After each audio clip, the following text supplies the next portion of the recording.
My mother-in-law tried to steal our inherited beach house while pretending to help us, so we exposed her lies in court and cut her out forever. I'm a 35-year-old guy who has been a lawyer for a little over 10 years. I don't go around broadcasting it because it's usually better to let people underestimate me. Plus, when you tell someone you're a lawyer, they either want free advice or act weird about it. So I keep it low-key unless I have to bring it up. My wife Stacy and I have been married for about 6 years, and things are great between us. We're a team, which is important when you're dealing with certain family members like her mom, Patty. Now, Patty is intense. She's one of those people who believes she's always right, always knows best, and always has to be involved in everything. From the moment I met her, it was clear she wasn't thrilled about me. For context, Stacy grew up in a pretty tight-knit family, but Patty was the ringleader. She controlled everything, from family vacations to who brought what to Thanksgiving dinner. She's the kind of person who has opinions about everything and isn't shy about sharing them. When I came into the picture, I think Patty saw me as some kind of threat. I wasn't the high society doctor or businessman she probably envisioned for her daughter. I grew up middle class, worked my butt off to get through law school, and now I'm doing pretty well for myself. But to Patty, my accomplishments didn't matter. To her, I was just the guy who was taking her daughter away. At first, I tried to keep things civil. I mean, she's my mother-in-law and Stacy loves her, so I figured I'd just grin and bear it. But Patty made that really difficult. She had this way of making little comments that sounded innocent on the surface, but were clearly meant to dig at me. For example, at family dinners, she'd say things like, "Oh, you're a lawyer? My cousin's son is studying law at Harvard." Or, "It's nice that you work so hard. Stacy's ex never had to. His family has real money." To her credit, Stacy always had my back. She'd call her mom out, but Patty would play the victim every time, saying she was just making conversation or didn't mean anything by it. Classic Patty. The real drama started when my uncle passed away 2 years ago. He left me a little beach house in his will. It's nothing fancy, just a small 2-bedroom place that's been in the family for years. The paint's peeling, the roof needs some work, and the plumbing is questionable, but it's got charm. Stacy and I fell in love with it immediately, and we decided to fix it up and use it as a weekend getaway. As soon as Patty heard about the beach house, she started acting weird. At first it was just little comments like, "Oh, a beach house? That's a lot of responsibility for someone your age." Or, "Are you sure you can afford to keep it up?" Stuff that was annoying but easy to brush off. But then she started showing up unannounced, claiming she was just in the area. By the way, we live about 60 miles from her, and the beach house is even farther, so her excuse didn't make any sense. One day, I caught her snooping around the house while Stacy and I were out. Our neighbor, an older guy named Frank, who's retired and keeps an eye on the area, called me to let me know he saw a woman with big hair poking around on the property. Patty has hair that could survive a tornado, so I knew it was her. When I confronted her, she acted like it was no big deal. "I just wanted to make sure everything was okay," she said, as if she hadn't just trespassed on my property. Things got even weirder when I started noticing small changes around the house.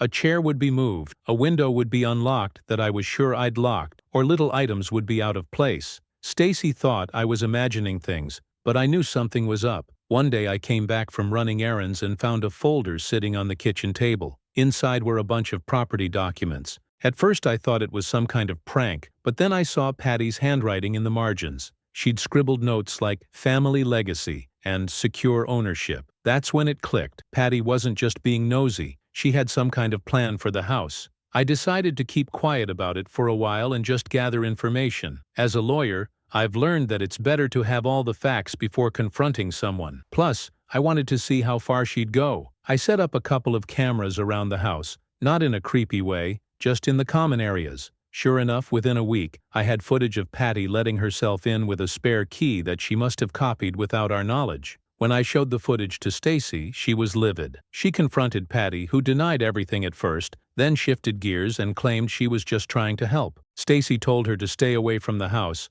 and for a while things seemed to calm down. But I should have known Patty wouldn't let it go that easily. About 6 months later, things really went off the rails. Patty showed up at the beach house one sunny Saturday morning uninvited. Big shocker there. With a man she proudly introduced as my lawyer. I was mid-bagel, enjoying the peace and quiet when Stacy called me out from the porch. I stepped outside, and there they were, Patty in her signature too-tight blazer and towering hair, and this guy who looked like he just Googled business casual 5 minutes before leaving the house. He was holding a briefcase that might have been older than me, and had this nervous look like he wasn't entirely sure why he was there. "Good morning," Patty said brightly, as if she hadn't just barged onto private property. "We need to talk about some important family matters." I raised an eyebrow. "Is that so?" "Yes," she said, sweeping past me like she owned the place. "It's about the future of this house, and by the way, you're welcome for me coming all this way to help you sort it out." Now, I'll admit I was curious.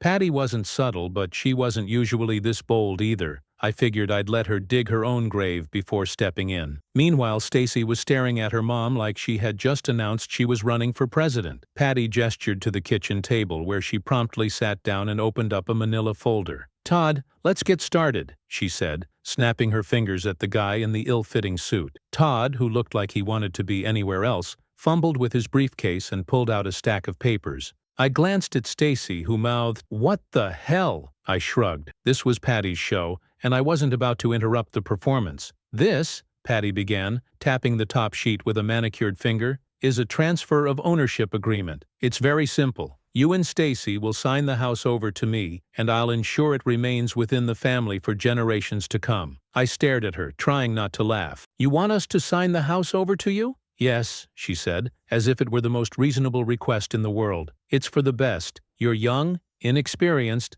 and frankly this kind of property is a lot of responsibility. It needs someone who understands its value," I said, barely holding back a grin. "And that someone is you?" "Exactly," she said, looking proud of herself. "It's not personal, dear. It's just what's best for the family." Todd, who had been shuffling papers around like a magician preparing for a card trick, finally spoke up. "If you'll just take a look here," he said, sliding a paper toward me. I picked it up and scanned it quickly. It was a joke. The wording was sloppy, half the clauses were missing, and there were typos everywhere. Everything about this lawyer screamed fake, from his nervous sweating to the way he couldn't make eye contact. I decided to have some fun. I asked him some basic legal questions that any first-year law student could answer. I watched him squirm and stumble, while Patty kept trying to cut in. "Patty," I said, setting the paper down, "did you write this yourself?" Her face flushed. "Of course not. Todd is a professional." "Right," I said, turning to Todd. "So, Todd, what law school did you go to?" He blinked. Well, I didn't exactly finish." I cut him off. "Okay, no problem. What's your bar number?" Todd started sweating. I'm not officially licensed." "Not officially licensed?" I repeated, feigning confusion. "So you're not a lawyer?" He stammered something about being in the process, but I didn't let him finish. "Got it? Thanks, Todd." Patty jumped in, clearly irritated that her plan was unraveling. "Let's not get distracted by technicalities. The important thing is that we move forward with the transfer." "Patty," Stacy said, her voice sharp, "are you serious right now? You brought a fake lawyer to our house and expect us to just hand it over to you?" "It's not fake," Patty snapped. "Todd is perfectly capable of handling this." "Sure," I said, leaning back in my chair. "But just for fun, let's see how capable he is." I turned to Todd. "Can you explain to me the difference between a quitclaim deed and a warranty deed?" Todd froze like a deer in headlights. Patty tried to jump in, but I held up a hand. "No, let Todd answer." Todd mumbled something about legal terms and specific clauses, but none of it made any real sense. I just nodded along, trying to follow his train of thought. "Great," I said. "Now how about you explain the implications of signing a deed transfer without title insurance?" Todd looked like he might pass out, while Patty was visibly fuming. "This is ridiculous," she said. "Just sign the papers, and we can sort out the details later." I stood up, walked over to my briefcase, and pulled out my own folder. "As a practicing attorney," I said, laying the folder on the table, "I have a few concerns about these documents." Patty's jaw dropped. "You're a lawyer?" "Yup," I said, popping the P for emphasis. "And these documents? They're garbage." I went through the papers one by one, pointing out every error and explaining in excruciating detail why they were not only invalid, but also borderline fraudulent. By the time I finished, Todd was visibly shaking, and Patty was staring daggers at me. "You've made your point," she said through gritted teeth. "Oh, I'm not done," I replied, pulling out my laptop. "You've been poking around the property records, haven't you? Did you think I wouldn't notice the unauthorized inquiries?" Patty's face went pale. I don't know what you're talking about. Sure you don't, I said, opening an email on my screen. This is from the county clerk. It shows that someone made multiple inquiries into the title history of this property using your email address. Care to explain? Patty stood up abruptly, knocking her chair over. I was just looking out for the family, she shouted. By trying to steal our house? Stacy shot back. This is insane, Mom. You need to leave. Patty glared at us, then turned to Todd. We're leaving. Todd didn't need to be told twice. He grabbed his briefcase and practically sprinted out the door. Patty followed, but not before throwing one last line over her shoulder. You'll regret this. Once they were gone, Stacy and I sat there in stunned silence for a moment. Well, she said finally, that was something. I'll be filing that away for future reference, I said. And that's how Patty's first big plan to transfer the house to me completely fell apart. Little did I know, this was just the beginning of her antics. After her grand scheme crumbled, she decided to go into full-blown damage control mode. When I say damage control, I mean she started dialing up family members like she was campaigning for office. Apparently, Patty's version of events painted me as an evil, controlling husband who was tearing the family apart, brainwashing Stacy, and forcing her to cut ties with her loving mother. According to Patty, I was practically twisting my villainous lawyer mustache while plotting to destroy everything she held dear. Stacy's family is tight-knit, but they're also not stupid. Most of them know Patty's flair for drama and her habit of bending the truth like it's a yoga pose. Still, a few relatives called me up, curious about what was really going on. After I explained the situation, most people just laughed and told me not to worry. Apparently, Patty had been pulling stunts like this for years, though maybe not on this scale. Her reputation for creative truth-telling, as one cousin put it, had earned her a fair share of skeptics in the family. But not everyone brushed it off so easily. A couple of her die-hard supporters, like her sister Beverly, who's basically Patty's clone, weren't so quick to believe me. Beverly called Stacy, and let me tell you,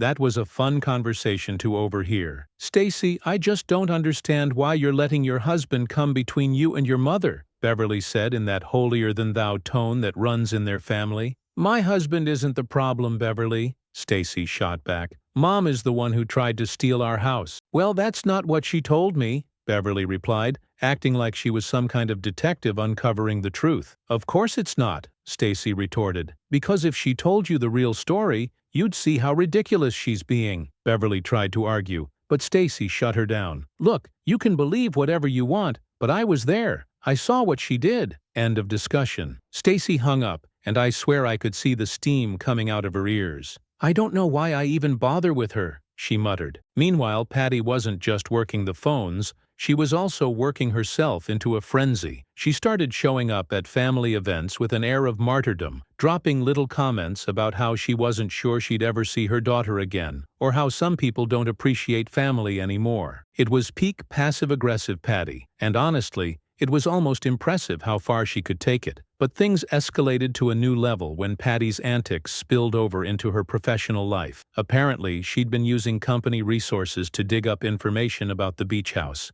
She must have thought no one would notice. Of course, someone had to call. One day, Stacy received a call from one of her cousins who works in HR. Small world, right? Did you hear about Patty? The cousin asked. What about her? Stacy replied. She got fired. Apparently, she had been using her work email to look up property records and send messages about something shady. Stacy put the phone on speaker so I could hear, and we both just stared at each other in disbelief. Patty got herself fired trying to dig up dirt on us. It didn't take long for the rest of the family to find out, and let's just say Patty's reputation took another hit. A few people who had been on the fence started calling us to apologize for doubting our side of the story. I can't believe she went that far, one of Stacy's cousins said. She always seemed pushy, but this is next level. Welcome to the club, I replied. With her job gone and her family starting to distance themselves, Patty's social calendar began to look pretty empty. But if you think that slowed her down, you don't know Patty. A week after she got fired, we started receiving weird messages from mutual acquaintances.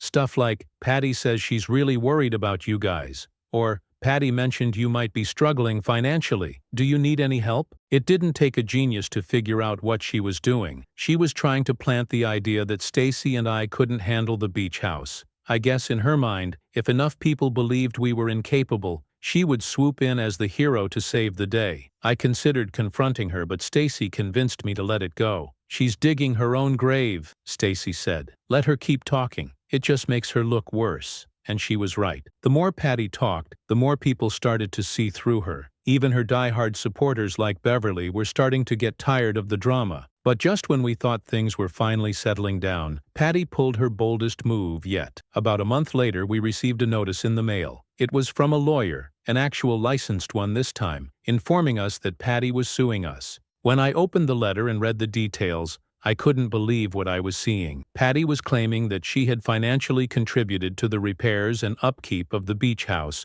and therefore had a valid stake in it. Never mind the fact that the house had been left to Stacy and me outright in my uncle's will. I sat there in stunned silence for a moment before bursting out laughing. "She's suing us?" I said, waving the letter at Stacy. "For what?" she asked, grabbing the paper. "Apparently she thinks she owns part of the house now," I said, still laughing. "Because all those non-existent financial contributions she made." And just like that, we were back in the thick of it. After we got the notice, I started gathering everything: bank statements, receipts, contracts with repair companies, and even emails related to the estate. I wasn't about to let her muddy the waters with vague claims and manipulative theatrics. Stacy was understandably livid. "She didn't pay for a single thing. How does she think she's going to prove this?" "She's banking on us not being able to prove it either," I said. "But we can, and we will. Her whole case is smoke and mirrors." "What do we do now?" Stacy asked. "We show up to court and let her dig her own hole," I replied. Unlike the fake lawyer Todd, this one at least looked professional, though he didn't seem particularly enthusiastic about the case. Patty, on the other hand, was in her element. She was dressed in her signature over-the-top style and wore that smug expression like she'd already won. We sat down, and the judge entered, an older woman who radiated authority. She got straight to business, asking Patty's lawyer to present their case. Patty's lawyer stood up and began what was clearly a rehearsed speech. He started by praising Patty's character, describing her as a dedicated and loving mother who only wanted to preserve the family's legacy. Then he moved on to her claims, stating that Patty had personally invested significant funds into the repair and maintenance of the beach house to ensure it remained in good condition. "She has receipts," I whispered to Stacy, raising an eyebrow. "She has nerve," Stacy muttered back. Patty's lawyer continued, explaining that while the house was indeed inherited, Patty's alleged financial contributions created an implied interest in the property. "She acted in good faith to protect and preserve the family's assets," he concluded. "Your Honor, the plaintiff's claims are entirely unfounded. The house was left to my wife and me as part of my uncle's will. Our property was never subject to any agreement, verbal or otherwise,